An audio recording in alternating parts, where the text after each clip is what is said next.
এয়া আমাৰ ঘৰৰ বাৰীতে পালেং শাকখিনি মই ধুই লৈছোঁ আৰু এয়া মই নিজে বনোৱা পনীৰ।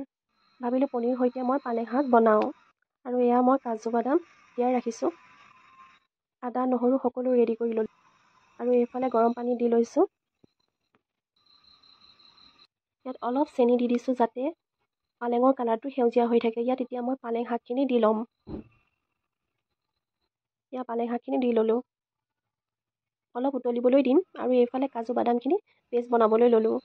আৰু এয়া ঠাণ্ডা পানী ৰেডি কৰি ৰাখিছোঁ। ইয়াতে মই উতলোৱা পালেং শাকখিনি ইয়াতে দি অলপ ঠাণ্ডা কৰি ল'ম।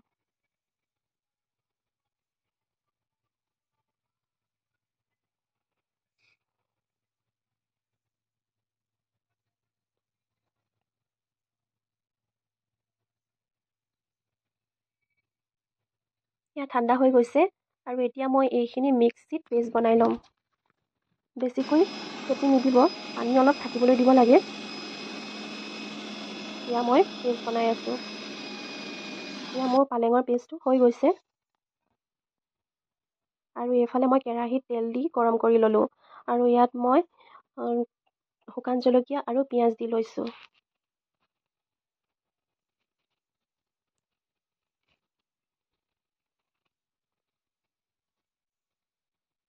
এয়া হালধি দিলোঁ।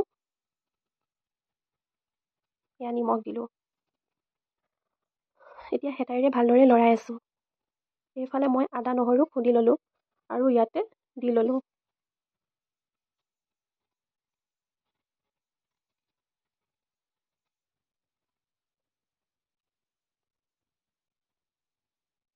এতিয়া মই পেষ্ট কৰা পালেং শাকখিনি ইয়াতে ঢালি ল'লোঁ। এতিয়া হেতাইৰে ভালদৰে লৰাই লৈছোঁ। এতিয়া পনীৰ মছলা, ধনিয়া আৰু জিৰা অলপ দি দিছোঁ।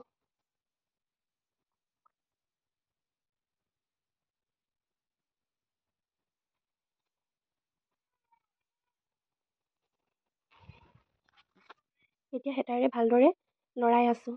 এতিয়া মই কাটি লোৱা পনীৰ কেইডোখৰ ইয়াতে ঢালি দিলোঁ।